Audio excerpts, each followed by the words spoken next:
Welcome to Plastic Model Mojo, a podcast dedicated to scale modeling, as well as the news and events around the hobby. Let's join Mike and Kentucky Dave as they strive to be informative, entertaining, and help you keep your modeling mojo alive.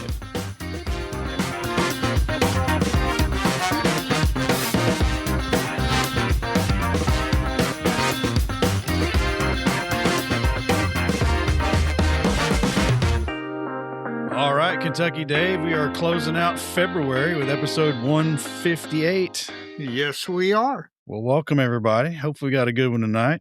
Well, that means that the year's 1/6 over already. Can you believe that? It can be fast through this part. Yeah, I'm with you. I know exactly what you're going to say. Then you got to stand on the brakes. I don't mind getting through January and February when it's cold and dark and nasty, and come March, things are going to get brighter and better. Oh, well, the days are getting longer. Yes, they are. And I don't know. What's up in your model sphere? Well, my model sphere it doesn't look like February's going to be much better than January as far as total bench time, which is a little disappointing. But I am remodeling / updating / rearranging the model bench and model room. And as part of that, I've been on a little bit of a spending spree. So the next Broke Your Wallet's going to be really interesting. And my mojo's getting better and better, man. I am to the point where... Well, you're going to have to get to the bench and expend some of it. I know. But I am to the point now where I am talking to our fellow modelers nearly every day, counting down the days till Heritage Con. Oh, yeah. Well, I'm sure that's going to come up a time or two tonight. Oh, yeah. So you're right. What I do need to do, though, is channel it into more and better time at the bench. How about you? I've been busy outside of here with some things, so my model sphere has been a little light here in the last couple of weeks. You launch things into space. We're trying to. We're not trying. You and NASA and everybody else. We're trying to wait for them to get the bus started. Yeah. It ain't looking good again. So, oh man, we'll see. It'll work out. As long as we get paid, I guess. That's right. Other than that, I had a conference call with the web guys. So our phase 2 we keep blabbing on about is a step closer to reality. So step 1 was just getting the website up and the episodes posted on it. Phase 2 is going to be the part where things really get we can bring people more stuff. So yeah, looking forward to that. Well, we had a little bit of scare in our Heritage Con planning, but you've worked that out. So yes, I think I need to get a car rented and forward planning, man, with the show, trying to get stuff lined up for model show spotlights and the episodes for March. So pretty close to getting that done. So great. Yep. That's my model sphere. Good. We are doing an episode. And of course, what would an episode be without a modeling fluid? Do you have a modeling fluid? I do have one. I put some tape around the neck of that willet I cracked open early. So it's not that. Thank you. I'm trying to keep my senses about me. So I've not bought a big old replacement bottle to have on hand. So I did get a couple little baby bottles of Willet Pot Still Reserve. I like it. Which is the funky genie bottle, the pot still bottle. Yep. So that's what we're enjoying tonight. Oh, that's a good one. I've had that as a modeling fluid before. So I think I have too, but it was back in 2020, probably. Yeah. I know I haven't had any since then. Yep. So I know you'll enjoy that. Well, what do you got? Oh, but back to a can. This one's up from your neck of the woods. It is West 6 Brewing's Hoptastic India Pale Ale Chapter 14. Because they keep releasing the same thing, but they keep fiddling with the formula, the brew. Yeah. And so they title it Chapter 1, Chapter 2, This is the 14th formulation. So I haven't had this one before. I have had some of the previous Hoptastic chapters, so I'll be interested to see what this one's like. Well, we'll find out at the end, folks. We will. Well, this episode is going to kind of turn into a de facto kind of listener mail centric episode because I've got some normal listener mail and I've got a handful of others that kind of going to go through during our main segment. So, wait a minute. Do we get normal listener mail? Well, you know what I mean. Oh, come on. The not directed toward the question we've been asking folks for the last month. So let's get into some listener mail, Dave. You got it. First up from Croydon in the UK, John Bryan. He's been a listener for a while. Mm-hmm. He says this might sound really conceited, but he set up a website as a giant gallery of all his builds so he can look at them whenever he wants to. This is getting back to do we ever look at our models again kind of side conversation we had after Jim Bates was on. No, I think that's a great idea. I think that is a fantastic idea. Well, he says he's got 177 up there. And he said, like Tim Nelson wrote in his mail after that episode, he can look back at some of them and has forgotten what he wanted them to be and just enjoys them for what they are now. So when he's got time to kill, he gets on there and looks at stuff. And other than that, he's got about 90 builds on display in the living room of his house. So he's got an understanding family. I was going to say, that's an understanding wife. Well, here's an idea. I can't remember off the top of my head who it is, but I think we have a listener in Australia that runs I want to say Scale Aviation Museum online. It's got all his builds on it. So, John, if you wanted to share, you could make that link public or morph it into a blog or something and get some conversations going around some of your builds. Or if you just want to keep it to yourself, that's fine too. It is, absolutely. But I do think that it would be great for all modelers to take photos of their models, post them online, and post them in such a way, whether Facebook or a website or a blog or whatever, where they're available for others to see. Because now while we enjoy building the model and maybe completing the model, you'd certainly bring joy to other modelers who wouldn't have a chance otherwise to see your work.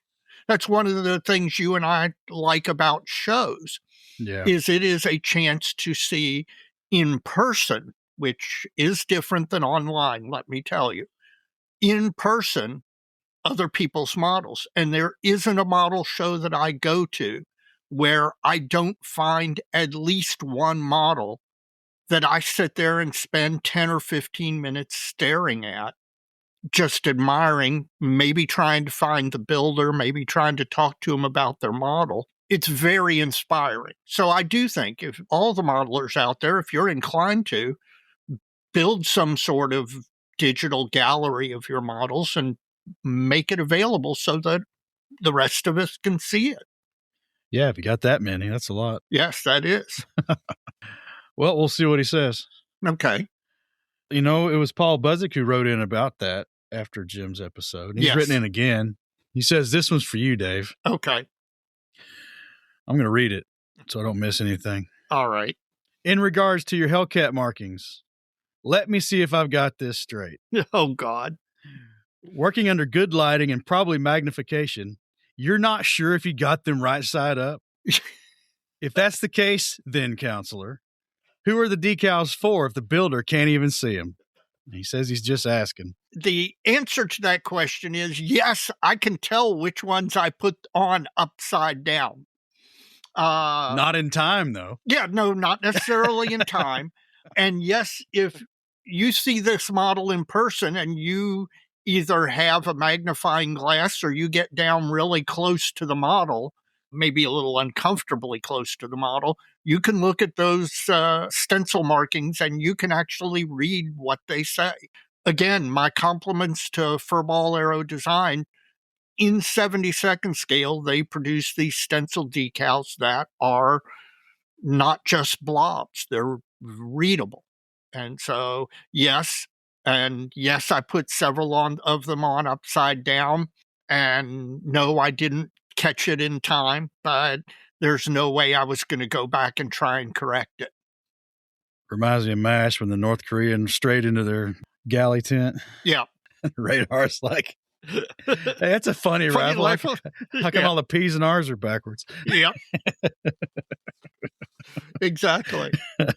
Well, Dave, If you're going to get called out, that's somebody good to get called out. Yeah, that's right. You know, if you're going to get embarrassed, be embarrassed by one of the legends of our hobby. Up next, Eric Kinser again from Menlo Park, California. And he's got says a topic for a future episode, motivation. We can probably consider that. A lot of the other shows have done it. I don't know. Well, we've actually taken motivate. We probably have. I don't know. But maybe we could revisit it. Yeah. But he's got a discussion topic, listener mail topic. And he wants to know what we would do if we came into a bunch of money and had a few $1 million of disposable income to play with. What would we do? And he says some examples might be start a cottage industry to design and producing scale model kits for underserved subjects like shipboard catapults and pre-World War I flying machines, modern construction equipment. Start a cottage industry making 3D parts to enhance vintage aircraft classics.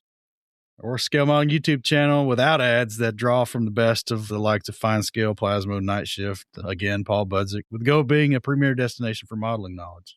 He would open like a hobby mega store and not worry about rent and making money, just to be the place. This has been a topic of discussion. I know you and I have discussed this on road trips. I've discussed this with other modelers. Jim Bates has one of the best answers to this question I've ever heard. He says if he gets that kind of money, he would start his own injection molded hobby kit business. And he names kits, things that he wants that aren't available. He names, my first kit would be X, my second kit would be Y, and my third kit would be bankruptcy. Because he's manufacturing subjects that probably don't have a general demand, but have a place in his particular heart. So I've always loved that answer at Jim. Well, I think if this is fantasy, so right, it's not, you have to invest in this and make money doing it. Right. If you had enough millions of dollars, you could build this infrastructure, live off the interest of what the money you didn't spend, and just eat the loss having fun on whatever you started here. And I think that's the fantasy. Well, and that was, allegedly with Peter Jackson and Wingnut Wings, the investment was, here's the money to start this business and do it. Just don't lose money. I don't care if you make money, just don't lose money. Yeah. Don't make it so I have to keep pouring more and more money into it. Now, or whatever happened. Now, my standard answer to this is that I would drop ship a 40-foot container outside Hannets in England, and then I and any number of my modeling friends would take a private jet over to England, where we would spend 3 weeks or a month touring all the museums, seeing all the sites. Mr. Copeland could direct us to all the special places, attend Scale Model World, and then go to Hannets and just fill a 40-foot container full of everything I want and have it shipped back to the U.S. I like the cottage industry. I like the injection mold company, and I like the shipboard catapults idea. And, yes. All the other stuff that's either been made bad or hasn't been made yet that I like. I'm still not convinced you're not going to end up making catapults in 3D. I don't know, man. I think it's coming. There's a lot to those rascals, man. Yes, there is. Yes, there is. And it's hard to comprehend everything going on there with crappy incomplete drawings, or all the stuff you need to see is always in the shadows inside the truss of the catapult. So, of course, if you get that kind of money, you're up at the National Archives or the United States Maritime Museum. Every surviving ship that's got one, you're crawling all over it. Exactly. Well, that's what I would do. All worthy suggestions. And from the Netherlands, Dave. Okay. Everett Zandbergen. Okay. He's going to chime in on fear targets. He's got them too. I want to hear him. He loves those Swedish and French fried.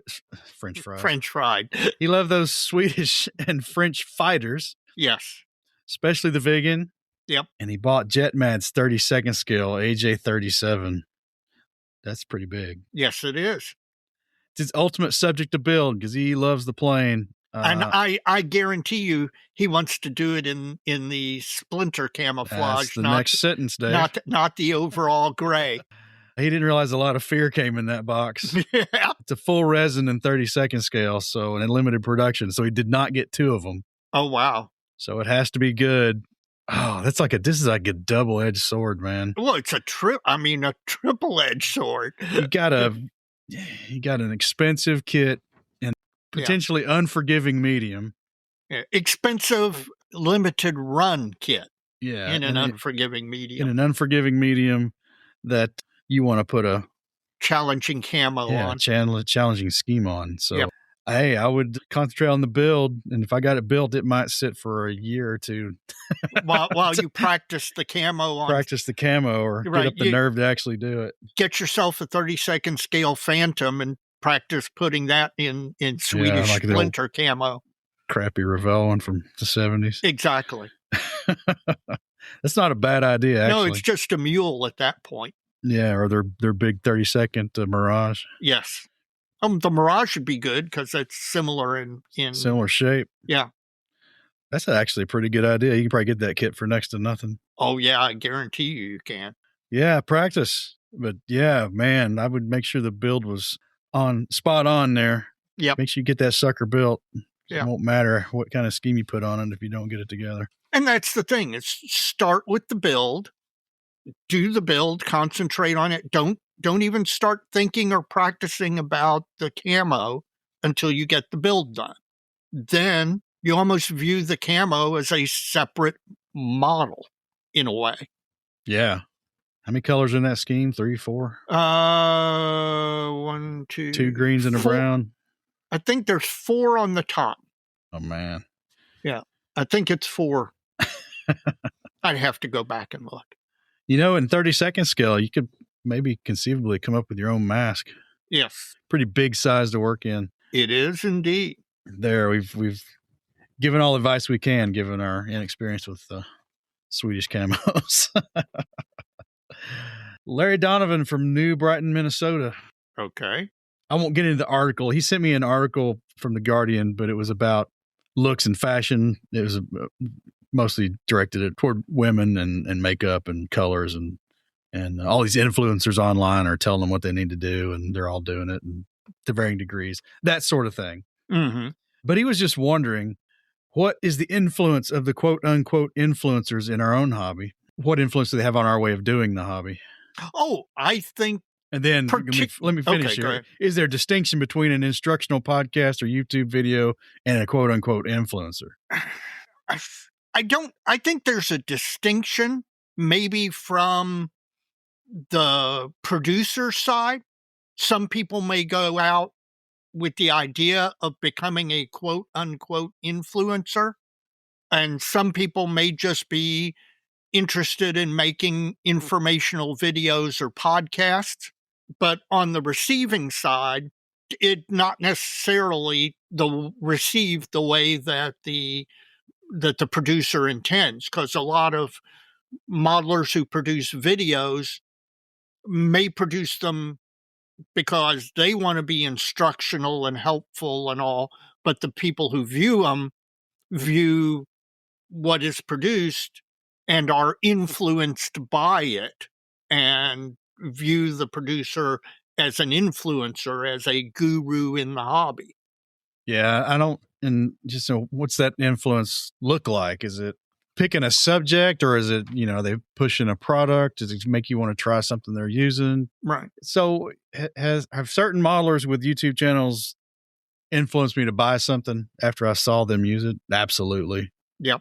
Yeah, I think the VMS stuff from Mr. Night Kovacs Shift. there on Night Shift is one example of that. But then on the other side, another favorite of mine is Greg's Models out of the UK. Right. He's not influenced me to buy anything because he uses a very basic selection of tools. Right. And has a very rudimentary approach to the products he's using on his builds, but he makes me want to try things. Right.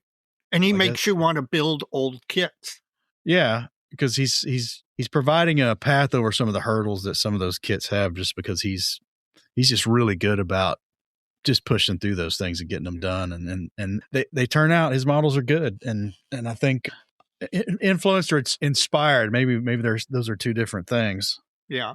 Well, I would say there's no doubt, especially in the armor community, that whether he intends to be a quote unquote influencer or not, Night Shift has definitely influenced the way that a significant segment of the armor building community paints and weathers their models. I think he's created a style that a lot of people, just like a Renaissance artist might have a particular style, and then people come along and want to imitate that style.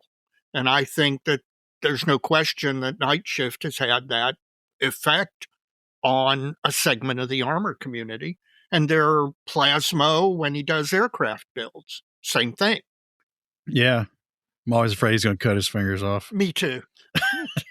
Well, it's just like watching Martin Kovac take a model with photo etch and everything on it and stick it under a faucet to rinse it off. It's like, he wants to know, is this a driver for few or many in the hobby? I would say quite a few people are watching this stuff. Yeah. I don't know how much of a driver it is for them. For the ones that watch it, probably a lot. But I think ultimately there's probably more people who don't watch that stuff than do. Oh, yeah. No, from a population standpoint, that's probably true. So I don't know quite how to cut that or how granular you want to get with it. And then probably the big one, though, is can holding up our work in comparison to those influencers lead to better results or frustration? Well, I think both. It's going to depend on the person viewing it. If you're an impatient by nature, I can see that leading to a lot of frustration. Right. But if you're patient and willing to learn and try till you get something you like, it can move you forward. Yep. I think both those things are true. All right. Well, other than that, Larry's done with the Minnesota weather, even though he's from there. You and me both, brother. You and me both. I'm done with the Kentucky weather. Well, our friend Steve Rui's written in. Okay. Some things he liked in episode 57. He said there's just so many good points, but the big one he wants to talk about is fear targets. Uh-huh. He can relate to that. He's got 4 Wingnut Wings kits on his shelf, and he's just fretting the rigging on these things. Yep. Yeah, I can see that becoming a big... That and wood grain. Yeah. And you're working with kits that are no longer available. So you have that limited availability thing again, which I think probably heightens any model builder's fear when they are working on a kit that they know if I mess this up bad enough, I can't just go out and get another kit. I don't think this is probably not as bad as that resin. Viggen. No, because there are at least ones in plastic if you want to pay a high enough price. But still. Well, I also think that given the complexity of these kits that I think we've quoted on the podcast before, it was somebody saw some industry news that like 10 to 12% of the kits that are manufactured actually get built. Yes. I think for Wingnut Wings, it's probably half that. I would wonder. There's part of me that thinks that Wingnut Wings might actually get built more. I don't know. You still see a lot of stacks of them at shows. That is true. That is true. I don't know. That would be a great. I don't know how you would survey that accurately, but that's a great question. And I mentioned Aviation Megastore when I was talking about the catapult I bought. Mm-hmm. And he says, yes, it's a real place just outside Amsterdam. Now, Steve's a Delta captain, and he flies European routes. So he's been going to Aviation Megastore since 2009. Well, geez, he could have picked up that catapult for you. Yeah, that crossed my mind after he sent this email in. Actually, I was chatting with him, texting earlier in the week or late last week. And that crossed my mind. He said, imagine Costco for the modeler. That's what the place is. Oh, really? God, now, okay. When I get that lottery money and we make the trip to England, we're going to have to hop across the channel. Well, he said he was there a few months ago and ran into 4 Canadians who were there on a model quest and they had been to Heritage Con. They knew Chris Wallace. So, okay. There you go. See, Chris, you're famous or infamous, one or the other. And like us, he's looking forward to Heritage Con, and we'll be hanging out with him then. So Yes. Thanks for the listener mail, Steve. Appreciate it. And my last quote-unquote regular email Okay. is from Lee Edmonds, and he'd written in last time too, but he's the one who said he was more worried about forgetting skills that he already had versus learning new ones. Remember that? Yeah. And again, I think that's a real thing. And then he also did some writing, and he went back and read something he wrote 15, 20 years ago and discovered he was using a technique back then that he'd forgotten about when something new came along. He's like, are these things cyclic? And he said, didn't I read somewhere that dry brushing is back in favor? It's coming back. Yeah. Or maybe it never went out. Yeah. And he's looking at the wrong YouTubes. Well, it went out. There's no question. Because Mike lived through the it went out. I lived through the it going out phase, which I'd mentioned it before. I thought it was ironic that some of these dry brush paints started hitting the market. Yeah. Especially from some folks that maybe I've got the Mandela effect, but I could swear I remember reading some pretty... Oh, they were scathing at the time. Things about how unrealistic it was. Yep. And I went looking because one of them that I want to remember was Miggy Menez. Yep. And I went cover to cover on his FAQ book, and I found a little blurb in the dry brushing section of that book, which, by the way, is only about barely a page long. Yeah. Which he says, it was used to highlight details on models, even though it wasn't very realistic and tanks really didn't look like that. Yeah. But he repurposes the technique for other things. So I think that's kind of where it's coming from. I don't think the old paint wash dry brush formula, it may never totally go away. Right. But I seriously don't see that coming back as a resurgence. I think we have moved past it with better techniques, which doesn't mean that it's completely useless and can be resigned to the dustbin of history. I mean, it still has its uses. Yep. Well, that's it on my side for the listener mail. Do we get into our primary segment? Yeah. Well, I've had a few DMs. One, Bill Moore, who we mentioned in our show Spotlight mini episode, had DM'd in to talk about the fact that, he runs the World of Tanks on Facebook. And you and I are both lucky enough to have a World of Tanks t-shirt that he gifted us. Yep. And he's doing new ones. And I don't know if he redesigned the logo or if he's doing the same shirt. He's doing a different shirt. He's doing a different shirt. I do know that. I don't know if he's changed his logo or what, but it's going to be different than the one we have. So I'm looking forward to seeing that, and maybe we'll get another one because it's nice to have those. I wear that one modeling all the time at the bench, and has a few stains to prove it. Yeah, a few paint stains. Yeah. Second, I want to mention we got a DM from Warren Dickinson that, frankly, it completely made my day, week, month, and year. As listeners may remember, Warren lost his longtime spouse fairly suddenly toward the end of last year.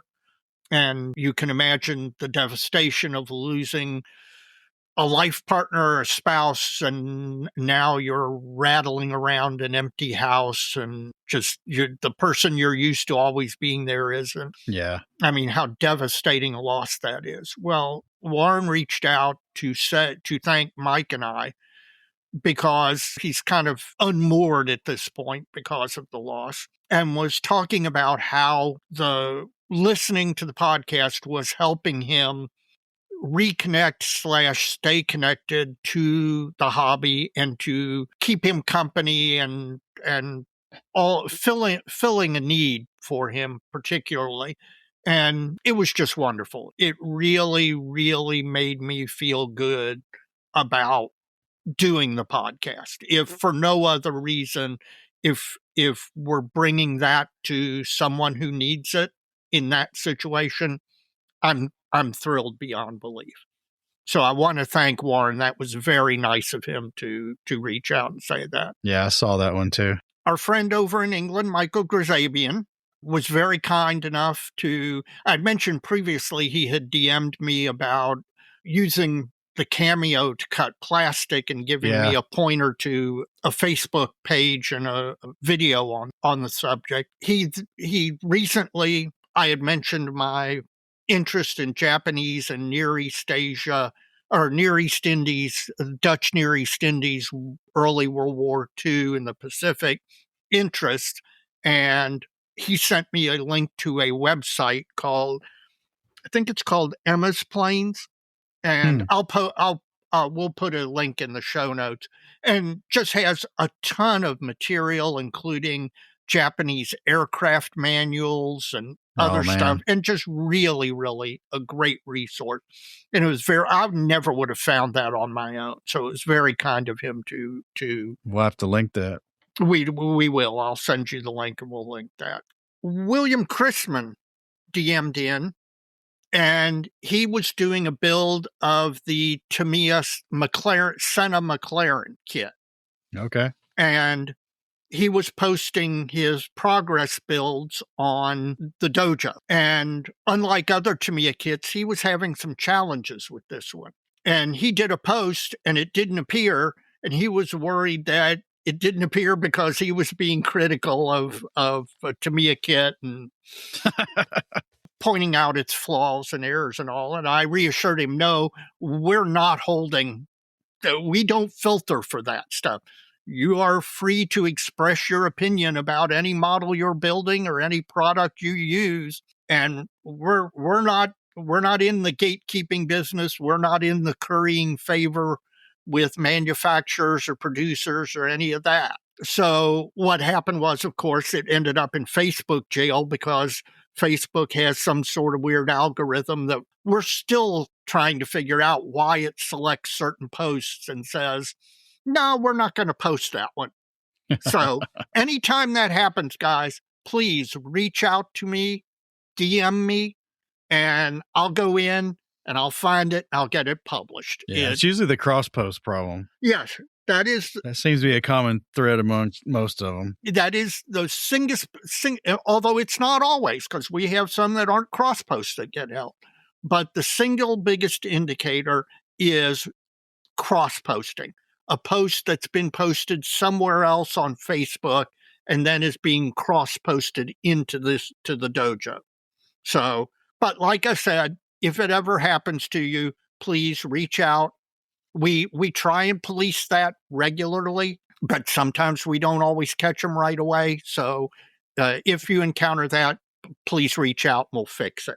Next, I just want to mention Oliver Krebs from Germany, and he had a suggestion for a future show topic. And Mike we'll discuss this one, yeah, because it kind of meshes with something that I've already got planned. So right, it was rather timely. Yes, I think it is something timely, and I think it's a great suggestion. So I just want to thank Oliver for reaching out and making the suggestion, and want to encourage all of our listeners, if you have a suggestion for the podcast, either a topic or how we do something we ought to do, something we're doing that you don't like, please tell us, because the only way we can make this podcast more enjoyable for you, which is our goal, is having you let us know what you like and don't like, or suggest ways for us to improve. All we can do is agree or not. Yep, and exactly. Take everything into consideration, at least. Yep, and even if we disagree, we still appreciate it. That's right. Next is Don Bruger, who is down in Florida in the Tampa area, and he wanted to let us know that the Tampa IPMS chapter down there is holding Pelicon on March 14th, 2026, so about 3 weeks from now. And I'll post a copy of the flyer in the dojo. If he hasn't done that already, I'll post it and encourage folks in the Florida area to go down and check out the show. Mike and I are fans. And if you go, please take pictures and post pictures and a report in the dojo. I want to think that's one we covered in the spotlight last year. I think we did. Because the name is familiar. Yep. Well, I think there might be two Pelicans, one in Florida and one in Louisiana. Maybe. So I'm not sure. In any event, go to the show, enjoy. Finally, listener Greg Edmonds wrote in with an interesting question. It was related to, last episode, we were talking about how your completed models, do you display them? Do you go back and look at them? They in display cases? Do you get rid of them? Whatever. And he had a comment on that where he takes and he has display cases and he'll display them and he'll display awards that the model might have won with the model.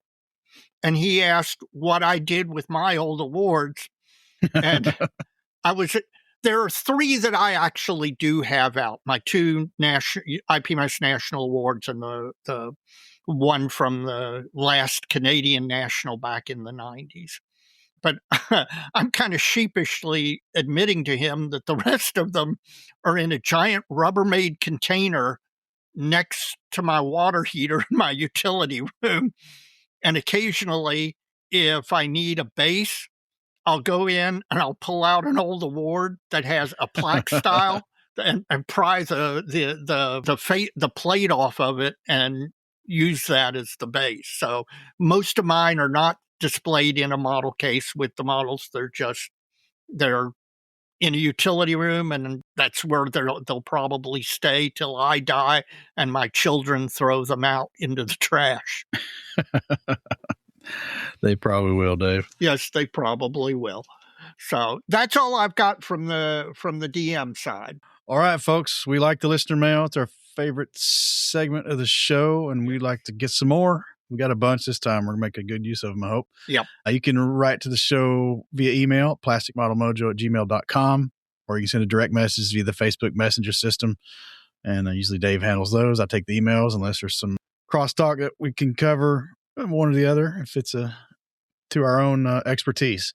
In addition, there's a feedback web link on the website at plasticmodelmojo.com, and you can also send us a message there as well. And we've been getting quite a few of those through that avenue as well, so we really appreciate it. Well, that's it for listener mail, Dave. All right.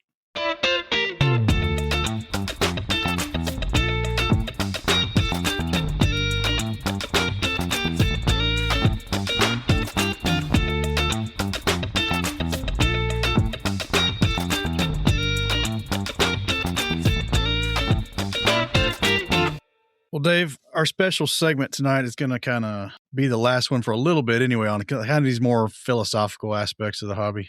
Mm-hmm. Not entirely, but to some degree. And we'll probably pivot to some more technical topics in the coming month for sure. But we've been soliciting emails from our listenership for the answers to what do we get out of this hobby or why we do it, kind of things on that vein. So I can start with one of the emails to kind of kick this off and get us going back and forth a little bit. I've got about 5 of these. I've got an interesting answer to this question. Okay, well, I've had this one since earlier in the month. It's from longtime listener Terry Wilkinson. Okay. And as to what we get out of this hobby, he believes we live vicariously through every build, be it a tank, plane, or whatever, as though we participated, drove, or flew this, whatever this said project is, including stuff you've jumped out of, because he mentioned that one time too. He's a former paratrooper. So interesting take. I think there's some truth there for sure. I think there is. Certainly it gives us at least a miniaturized version of the real thing. That's the whole goal, right? Right. And you spend a lot of time learning about stuff, making it look like the way you want to look, hopefully. And yeah, I can see that. It might be a car you owned in the past, or maybe you'll never own because it's some kind of supercar and you're like a regular roller like us. Yep. Something like that, maybe. Unless you hit that big lottery we were talking about earlier. That's right. You can buy a supercar and start a hobby business. There you go. So I think that's a good answer. Yeah, I didn't really think about it that way, but we are kind of living vicariously through the models. Yeah, I think we are. I don't think there's any doubt that there's some truth in that. Well, what's your answer? You're thinking you got. What do I get from this hobby? A lot of things. So there are actually a lot of answers to this question. But one of the main things I get from it, I'll be honest with you, wasn't apparent to me at first. But upon reflection, one of the main things I get out of this hobby is friendships. Yeah. I literally, all of my very close friends, the people that I talk to and text and DM and email and video chat with, are all other models. And while our initial connection is the hobby, okay, that's how we came to know each other. In all of those cases, I'd say a majority of our communication is on topics that aren't the hobby. Other things we have common interest in, other experiences we've been through together or in parallel that we share, and that forms part of the bond. Yeah. One of the big things I get out of this hobby is friends, and good friends, and people that I enjoy talking to, even if it's utterly unrelated to anything about the hobby. Now, we talk a lot about the hobby as well, but the non-hobby related conversations are every bit as good as the hobby related ones. Well, I mean, think about it. We keep talking about Heritage Con. We're about to rent a car and drive up to Hamilton, Ontario, and hang out with, by the time we're all there, about 9 people for most of the time that we didn't even know when we started the podcast. Yep. Well, that's what I was saying to my wife not too long ago, that it's really, really odd for me to say this, but 3 of my best friends, or 4 very good friends of mine, live in Ottawa, Ontario, Canada. Yeah. I mean, that's just unusual. And it's a combination of this hobby and technology. That's right. It is. Yep. Been hard to do with pen pals. It would have been. Especially that many. I don't know what I would do it. Well, I think Scott Huber from State College, Pennsylvania has got a take that I think is going to resonate with a lot of people. Okay. Including myself. Like you, he's an attorney. And he started modeling at age 5 and never had a dark time like a lot of people. So he kind of carried it on from childhood all the way through. That's kind of like me. I never really quit completely wholesale as I was growing up. Mm-hmm. In law school, he'd do his airbrush at home on breaks. But he had a tackle box with modeling supplies at school. So he was working on stuff while he was in school. Did you do that? I came back to the hobby. I got away from the hobby in late high school and almost all through college. And I came back to the hobby at the end of college, the beginning of law school. And in fact, my second year of law school was the year that I attended my first national convention, IPMS National Convention, 1985. And I built a model for it. Well, he says it's always been his creative place, the Fraser for his history bug, and just a fundamental part of what he does and who he is. So I think the history part of that for me, that really resonates because it's such a tangible extension to an interest in history. I don't think I've ever met a modeler who wasn't at least somewhat interested in history. Yeah, for the traditional genres, I think that's true. You know, there's a lot of stuff out there now. Right. I mean, you could be a sci-fi modeler and not be interested. You could be interested in movie history, maybe, I guess. Right. So maybe I'm wrong. Maybe it could still manifest this way, just a little bit different. But yeah, and this creative place, you know, we get into that with Paul Budzik just about every time he's on. That you just get in this zone, and it's this creative outlet, and you can just tune everything else out. So both of those resonate with me: the creative place and the history bug. Yep. Me too. Now, I agree. The history bug, my military collecting is kind of touching that one as well. Probably even harder than the scale modeling, but the stuff I model primarily won't fit in my basement. So if I had them in 1-to-1 scale, right, and they'd be hundreds of thousands of dollars. So or unobtainable completely, like a Reba Botan. There's 1.5. 1.5. Yeah. Well, I doubt you're going to pry them out of the hands of the people who have them. Yeah. Right. to go on about that a little bit, you know, we've talked about the hobby being fun. If you're not having fun, you're doing it wrong. You say that quite a bit. I think that for me, and probably for most people, it is just a chance to get away from a bunch of crap. Yeah. I don't read for entertainment. I know you do some. Yes. I just don't. I don't. That's something I don't have the patience for. I can do an audiobook and listen to that while I drive, but holding a bound stack of paper and reading through that just doesn't do much for me. Now my wife does it, and she's got some shows she watches on TV. This hobby for me, it replaces all that. Yeah. I just don't get into that stuff much, but I can be down here for a long time amongst all my stuff. So the king among his possessions. That's right. The king among his possessions. So I really think it's the creative outlet and the escapism is probably, I won't say overlooked, but the actual building is why we do it. A lot of this stuff is we get things out of it. Right. That are kind of take the actual aspect or the actual doing of the hobby kind of for granted sometimes when we talk about these other things, but it fundamentally boils down to some kind of escapism and creativity. I do think that's absolutely true. I think that escapism, creativity, and stress release, because there are among modelers, you talked about a writer mentioning that he was an attorney as well. Attorneys are overrepresented in this hobby. And I think that at least part of that is due to the fact that being an attorney is a relatively high-stress job and a mentally high-stress job.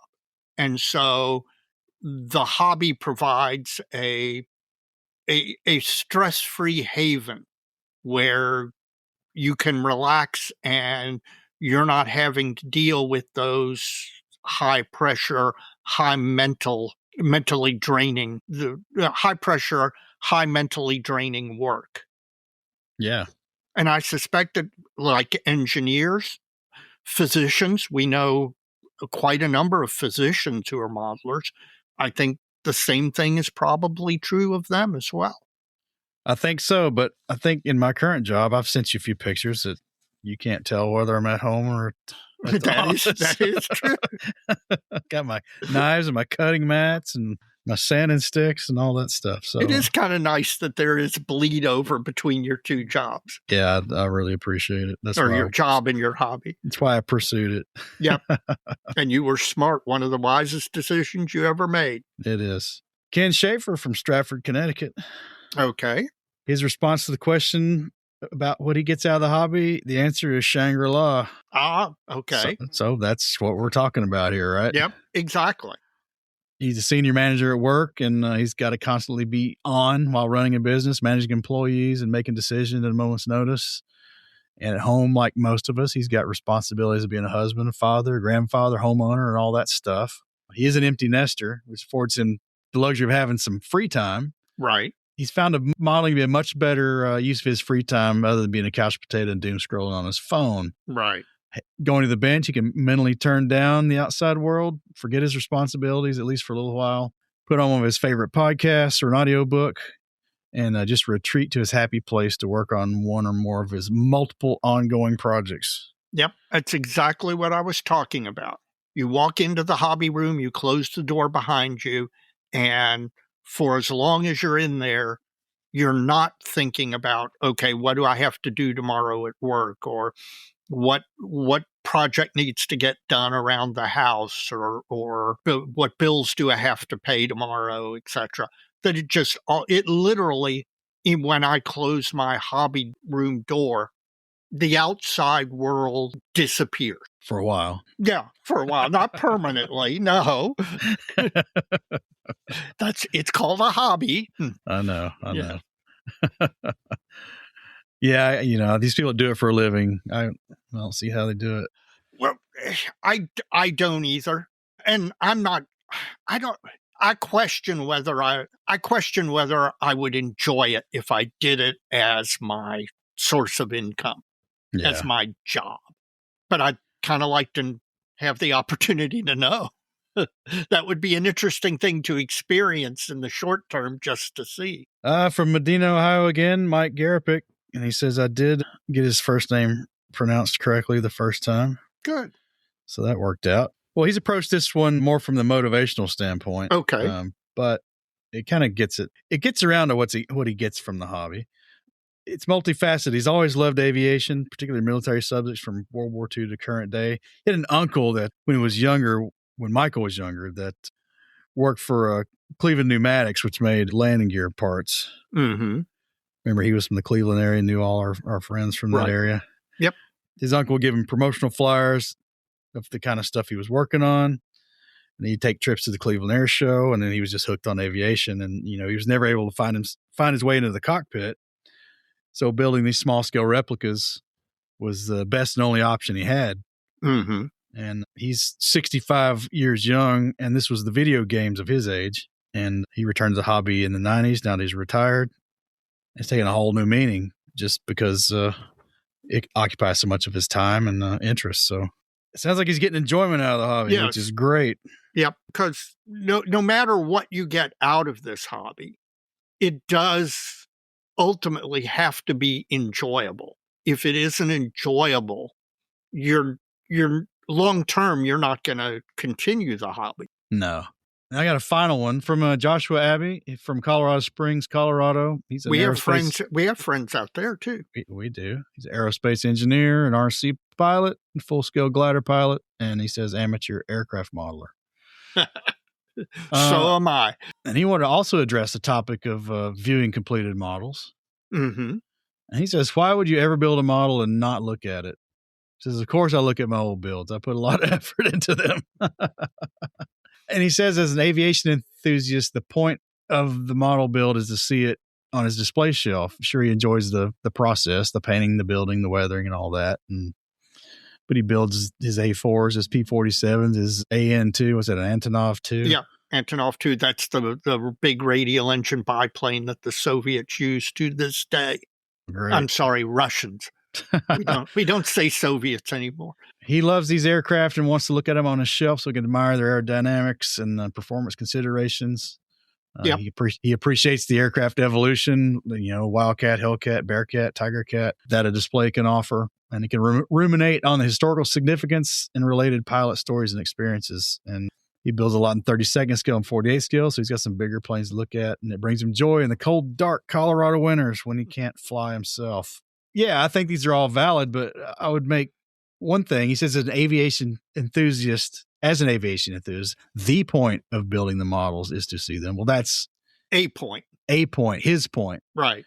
And I guess I talked a little bit about, I said, I keep my unbuilt or my in-progress stuff when I know it's going to be off the bench for a significant amount of time. It goes in my display case. So I do go over there and I look. I was reminded when John Bryan from Croydon, the UK there, one of the first listener mails rattled off tonight about his website. Mm-hmm. Well, on my PC at work, I've got a bunch of my builds on my screensaver rotating a slide. So I look at those quite a bit because they're coming around. Yeah. My computer goes into sleep mode. So I do it. I think we all want to get it done, but I just think for some people, the journey and the creative aspect of the thing and the problem solving is more significant to them than actually, just taking a gander at the finished product. There are modelers I know, good modelers that I know, who when they finish a project, give it away. Yeah. They don't keep any of their completed models because to them, once they're done, they're done. I mean, for them, the goal was accomplishing the build to its completion, but they have literally no interest in ever going back and looking at that completed build. So the spectrum is very wide on that. I think a lot of people, most people, probably do keep builds around and probably do go back and look at them. But I don't think that that's universal. No, I don't think so. And, how much do you look? I don't think I'd be surprised if anyone out there is actually making a conscious effort to not go look at them. Yeah. I don't think that's what we're saying. Right. I just think some of them to very diminishing degrees just don't go back and look because they're on to the next thing. To be honest with you, my completed builds are in display cases but they're in the display cases that are in the bar in my basement. In a different room. In a different room that I go into very rarely. Yeah.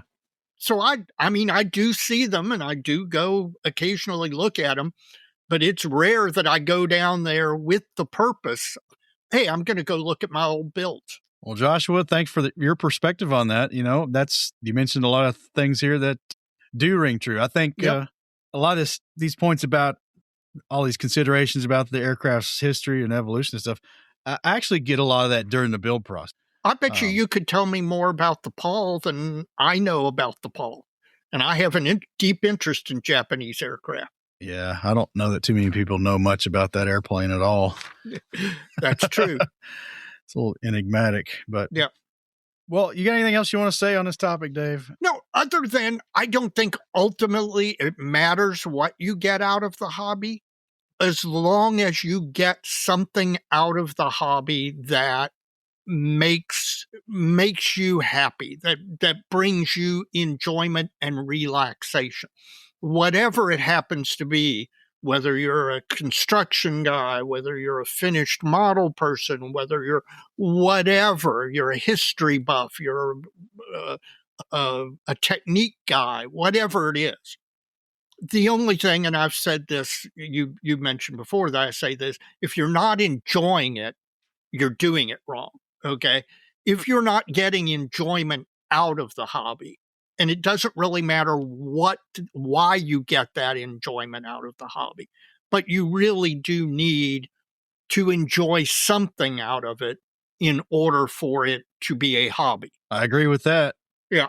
I just think there's so much, especially since we started the podcast. I mean, we had a lot of fun before this was ever an idea. Yes. A lot of the early club workshop days, it all gets back into the friendship side of things. Yes. All the old road trips. Well, sitting around over Mexican food, just talking hobby stuff. God, we'd meet for lunch and we had no specific idea what we'd be talking about. Well, and I've mentioned to you, when the days get a little longer and the weather gets a little more stable, I'm probably going to start attending our own club meetings again. Yep. Because I need another outlet. I hear you. So hopefully I can talk you into it too. Oh, yeah. Absolutely. I don't make them as regularly as I used to, but I still make them occasionally, and I do want to make them more and more. We got several trips planned, and going to be seeing a lot of people this year. So this is going to be a big year. The friends side of it is fantastic, but all that stuff aside, just getting to the bench and actually gluing stuff together and sculpting or modifying or cutting, sanding, whatever you're doing. There's just so much value in the creative process and all that, and the tactile exercises you're doing there that can really put you in a good spot mentally and tune out a bunch of crap. So yep, pretty well-founded stuff on the mental health side. Yep.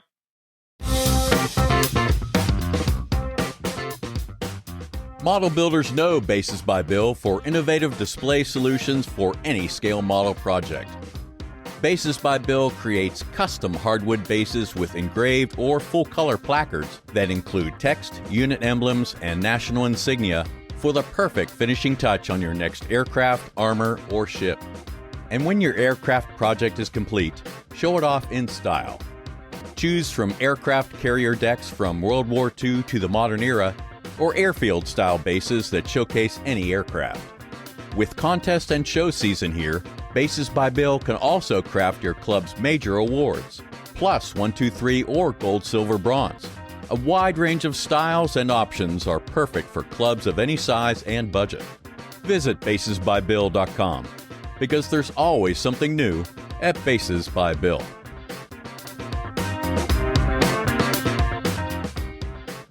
Well, Dave, it's the Bench Top halftime report. Yep. How's it been going? You said you haven't got to the bench much. Have you gotten anything done? I saw a picture of something. Go ahead. Yes, I have. I've been getting to the bench, just not as much as I want, nor accomplishing as much as I want.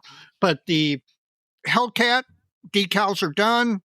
The overcoat is done. I have begun the oil weathering. I'm about halfway through that process. Then once that's done, I will apply a satin coat and I'll go to chipping. And then from there, it's bits and bobs. And it's still on track to be done for Heritage Con so that I can take it to Heritage Con. And in addition to that, that old T33 project that I pulled out because it fills the niche for the September's build for the Nationals. It took some time for me to reacquaint myself with, okay, here's where you were when you stopped. Yeah, you talked about that last time. Yeah. So I managed to do that, and I know where I am. And so I have started it got an initial coat of primer on it. And now I'm going back, and that's where I had stopped after the initial coat. And now I'm going back and filling seams and flaws and re-engraving, correcting previous re-engravements. Remember, this was 6 or 7 years ago before I concentrated on rescribing as an area that I wanted to get better at. So this is one that comes from the before time. So I have to then take the skills that I have learned since and go reapply them to that model. But yeah, again, not as much progress as I want, but making progress, staying on target, and I'm enjoying, again, the important thing is, are you enjoying it? And heck yes, I am enjoying it. And as I mentioned, I'm also kind of redoing my hobby room. So I'm hoping that one of the results of redoing my hobby room I will become much more, it will be a much better climate to build in so that I will want to be at the bench more. And when I'm at the bench, I'll be more efficient. All in all, good. My bench top is happy and is humming. Maybe not as much as I want it to hum, but it's humming. How about you? I'm running out of margin on my Moose Roost project, man. I got to get this sucker done. What have I got? About a week and a half? Something, 2 weeks maybe. Oh, yeah, that's right, because you got to send pictures in like 2 weeks early. I keep forgetting about that. I was thinking, well, what are you talking about? You got like 5 weeks. But no, that's to actually take the finished model to Hamilton, not to submit the pictures. Exactly. Yeah. So I've been using some bare metal foil to mask the weather stripping around the front windshield frame, and then around the convertible, tops of the doors and around the back of the deck and all that stuff. So yeah, you didn't have any trouble getting new bare metal foil, right?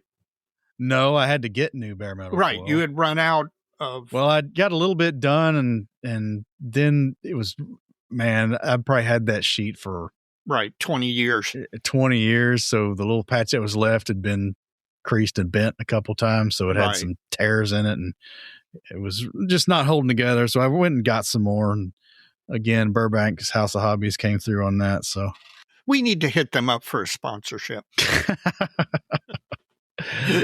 Because we both order from there fairly regularly. Well, then I posted on the dojo. It's like I just bought some more of this stuff and been using it, but I've never used it for its primary purpose. Right. I've only ever used it for a masking medium. Right.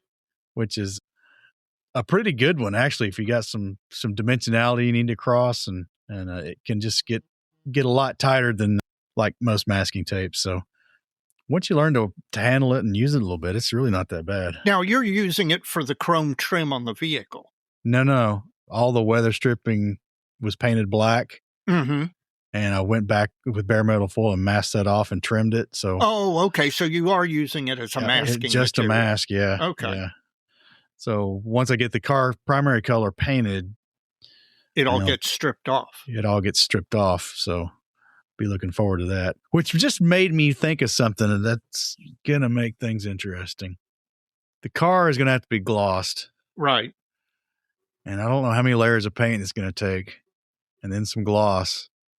Do I take off the mask and just gloss the weather stripping too, or it just won't look right? I think you leave it on. I don't think that you'll have a significant enough buildup for it to matter. Maybe not. We'll see. Don't spray into the mask, spray away from the mask. Well, we'll cross that bridge when we get to it, but it's real close. Just before we started recording tonight, I actually shot the black I used for the weather stripping is just Mr. Surfacer 1500 black primer. Yeah. Because it's kind of got a dull, it's not quite matte, but it's not quite satin either. It's a good black finish. It is. So I went and hit, after I trimmed all the bare metal foil down to just what needed to be left on for the mask, I went back and hit those cut lines with the black again, just to make sure if I had a scratch that didn't get filled up with the car color, right, it was going to be black and not the gray primer that's under everything, which if I had to do over, I'd just prime the whole car in black. I don't know why I didn't think of that ahead of time, but it was primed in gray first and then. Well, considering your final color, I think gray probably is a better primer. Yeah, maybe. I don't know. It's going to have some black around the cockpit and windshield that's not going to get sprayed gray again. So we'll see. But other than that, man, my bench has been slow. You've been launching things into space, No, we haven't. But work's not been terrible. Getting ready to launch things into space. No, the KV-85 is just still on hold. I last time we talked, I think I was doing some stuff on the turret, but now it's like completely just sitting there. Right, you've got to get the Moosery I got to get this done, and then I'll get back to it because it won't take me too long to get that one to near state of completion either. So no. Looking forward to getting back on it. But that's my bench top, man. That's all I got. All right. Plastic Model Mojo is brought to you by Squadron. Head on over to squadron.com for the latest in kits and accessories, all at a great price and with great service. Squadron, adding to the stash since 1968. I remember the old days in the 90s where there were so many fewer companies and so many less kits announced. You had to read about it in a magazine. Right, exactly. And you didn't have this never-ending stream of the modeling news or scalemates or whatever. Every day, new stuff. And then, of course, along comes the 3D print companies, and it just, anybody can be a manufacturer, and the whole thing just blows up. So I've seen some things I'm interested in announced lately. Have you? I have. So let's give some faves and yawns. My first fave, and hopefully I didn't mention, I've mentioned this on the podcast before. I don't think it was a faves and yawns segment. That's okay. Tamiya's new M24 chassis. Yes, that's a neat tank. That's a good one. There was the old Italeri one. Right. That had the wrong tracks, had post-war tracks and probably some other post-war features. And then remember Formations came out with that resin thing that was absolutely beautiful for its time. Gorgeous.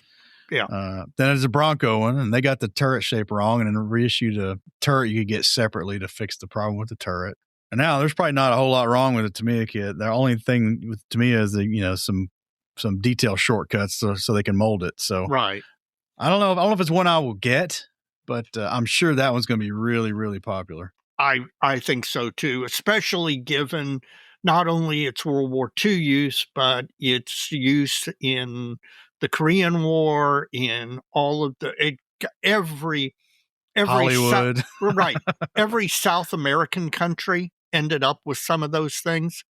No matter the size. Yeah, South Vietnam had a ton of. It was ubiquitous. And so I am sure that will be extremely popular in a lot of countries. Well, they're not related, but the M24 and the M26 Pershing, they represent a kind of a sea change in American tank design. It's the first time they went to torsion bar suspensions, and then the Pershing lineage goes all the way up to the last of the M60 series, really. Yep. So they got a lot of miles out of those designs. That they did. And I think it'll be a really popular kit. And I'm sure we'll see some freaky Korean War ones with the crazy fronts painted on them and all that. So that's my first fave. What do you got? In addition to aircraft, I have an interest in missiles, particularly anti-aircraft missiles. And in 72nd scale, there's been a real hole. We don't have a really good MIM-23, which is the Hawk, the U.S. Ground-based anti-aircraft missile. A company out of Ukraine by the name of Spala, S-P-A-L-A-H, has announced a 72nd scale Hawk launcher.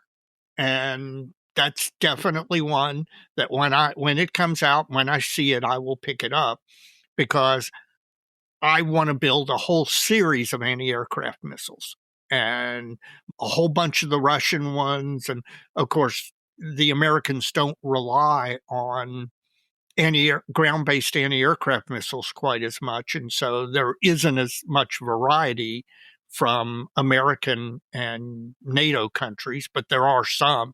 And I'm just happy to have the Hawk available now. How about you? Got another fave, a yawn, or? I got a couple faves here I'm going to group together. And this one's kind of interesting because Evan McCallum, Panzermeister 36, has been working around a BT. Yes. Working on a BT5, I think. Yeah. Well, it's at the front end of that project. Right. So we've been talking about BTs a lot offline. But, the turret for my KV-85 is from a Russian company called resin. Right. And resin's got a bunch of different BT wheel sets coming out. So early and late drive options for BT5s and BT7s. And was there commonality among the wheels between the BT2, the BT5, and the BT7? Yeah, from like the late BT2 all the way up through the BT7, it's one or two different wheels. Gotcha. The early BT2s had a spoked looking wheel. Okay. They actually had some hollows in it, but I think they got 3 or 4 wheel sets, and then it was on Scalemates, and it was funny because it was a kit that Evan had been talking about from Demon Barber Designs. Mm-hmm. They've got an early BT5 turret coming out and a couple other things, some track sets, and he was showing that off on his Facebook page just yesterday or today, I think, and we were talking about that this afternoon before we started recording, and all that stuff looks pretty good. Now, of course, the resin stuff coming from Russia is going to be impossible to get. Right. Maybe. I don't know. The Demon Barber is out of Europe. I can't remember exactly where, but all looks really nice. Well, good. I can't wait. I can't wait till you and Evan both get 90% done with a BT5 project so that Tamiya announces their BT5. Well, I think with the right Hobby Boss base, it's really not too tough. So I don't think that would be that wouldn't be too big a gotcha project. Yeah. Even if they came out with it, what they're going to come out with is probably not going to be that much better than what you can cobble together with conversions and the Hobby Boss haul. So gotcha. Wouldn't worry about that one too much. But you're probably right. Well, my next one's also a fave. The 109 aficionados that you and I know are gaga over the fact that the Edward 109K, the final evolution of the 109, the 109Ks, are coming out very, very soon. We've seen screenshots, we've seen instruction sheets, renders, etc. And so it is, the 109K is eminent from Edward in 72nd scale.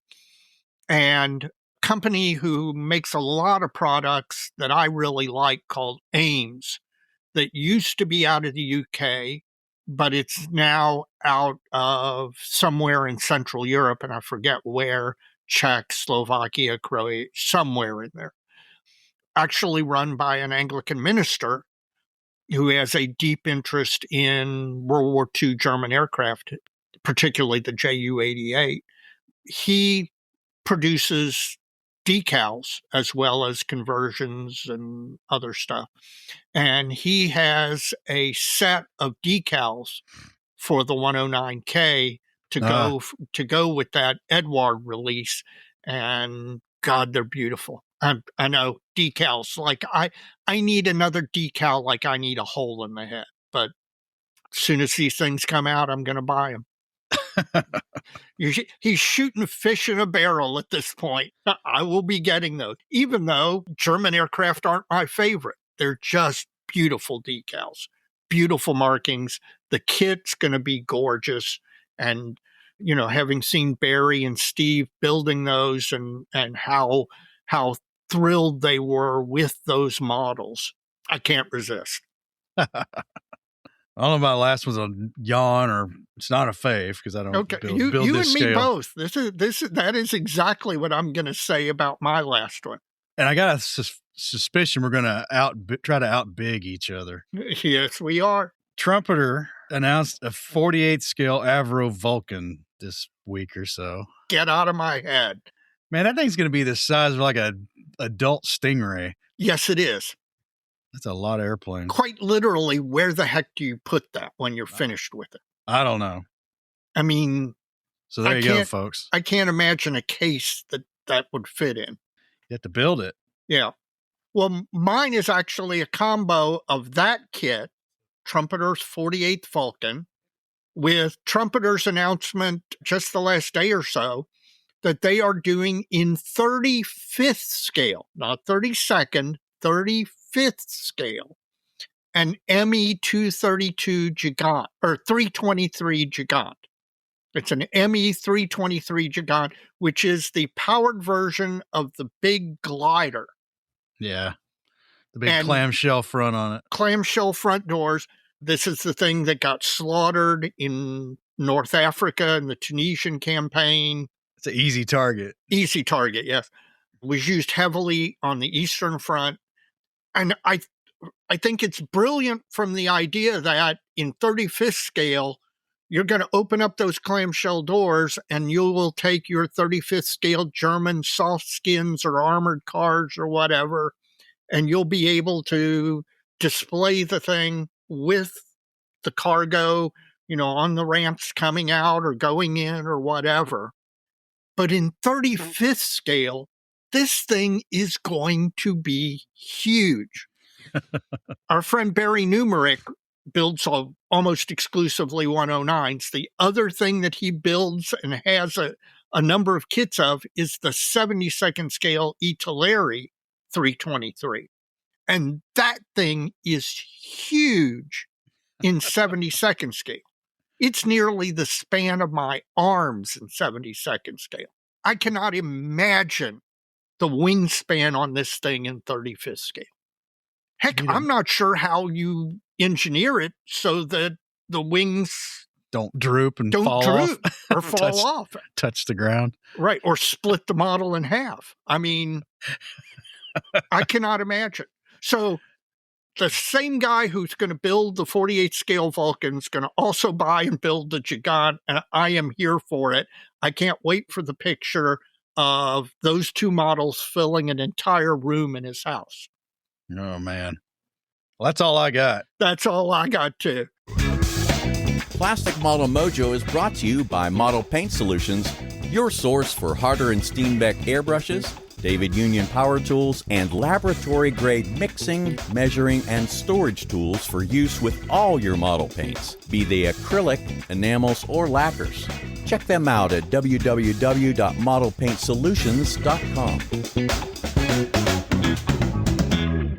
Dear listeners, if you're listening to this podcast and you haven't already done so, please, when you're done listening, go rate us on whatever podcast app you're using to listen. Please give us 5 stars. It helps drive our show to be recommended to people who are just browsing. And also, if you have a modeling friend who isn't listening to our podcast, we would appreciate you recommending the podcast to them. Mike and I are amazed at how many listeners we have. We are amazed that it continues to grow. But the best way for us to continue to grow is for current listeners to recommend us to their modeling friends. And every one of you listening now has one modeling friend you know of that isn't listening to our podcast. Please go to that friend and recommend us. Mike and I would appreciate it. I would appreciate you going to www.modelpodcast.com. That's a consortium website set up with our friend Stuart Clark from the Scale Model Podcast, where he's aggregated all the banner links to all the other podcasts out in the model sphere, and you can go check them all out. We've also got a lot of blog and YouTube friends out in the model sphere. We mentioned Panzermeister36, Mr. Evan McCallum. You're going to check out his armor-centric Facebook page. We've mentioned Chris Wallace. He's got a blog page and a YouTube channel, mostly 48 scale aircraft. You're going to want to check him out as well because he does great work. And he's been doing some really good stuff lately. That's right. Paul Budzik's come up numerous times in this episode. You check out his Skill Model Workshop on YouTube and Patreon. Stephen Lee, Sprue Pie with Frets, a great long and short form blog, 70-second scale modeling and some HO model railroading. You can check out his stuff there. Steve's always been a good friend of the podcast and like what he's doing there. Yes, I do too. And Jeff Groves, Inch Eye Guy. If you really like 70-second scale, you're going to want to go there as well. The master of the batch build. He's on Soviet subjects right now, World War II Soviet, and it's just really, really neat to see him producing those. You don't see as many of those things built as you do, say, German, Japanese, American, British, etc. But it's really fascinating to see them. If you are not a member of IPMesh USA, please consider joining. It is a really great group that is run by a bunch of volunteers who give up their time, some of their modeling time to help make the hobby in the United States better. Even if you're outside the U.S., you can join and become a member of IPMesh USA, and please consider doing so. If you're an armor or post-1900 figures modeler, please consider joining AMPS, the Armor Modeling and Preservation Society. They're a really dedicated group of modelers who are really interested in advancing the art of armor modeling. Great group of guys, highly recommend it. If you're anywhere around South Bend, Indiana this year, they have their national show. I think it's in April. Yeah. In April in South Bend. You would do well to get there and go to their show.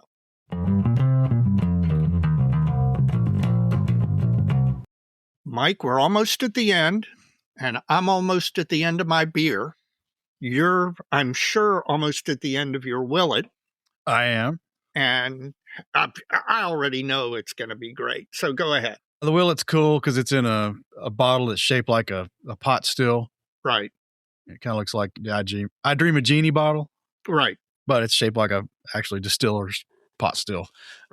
That said, it's a little spicy, some cinnamon notes because it's got a pretty high rye content in it. Yep.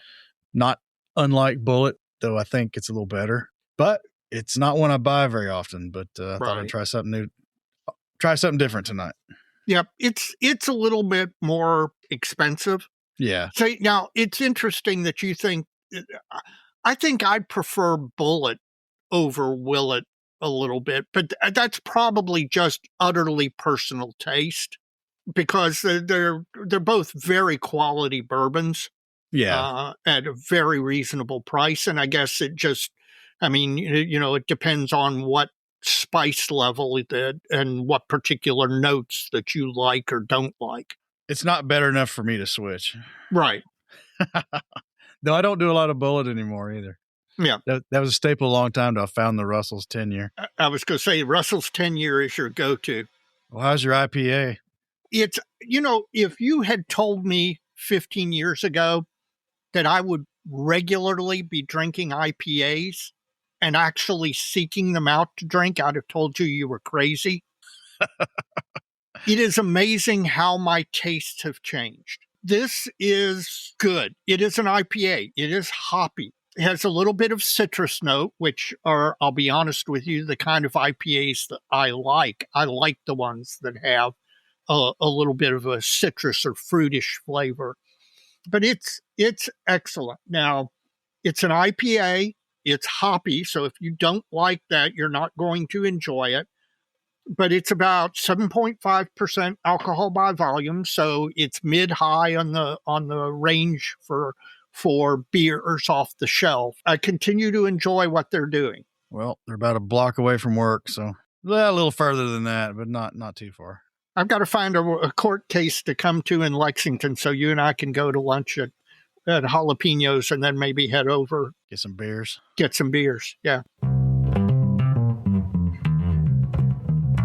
We are now truly at the end of the episode, and it's time for our shout outs.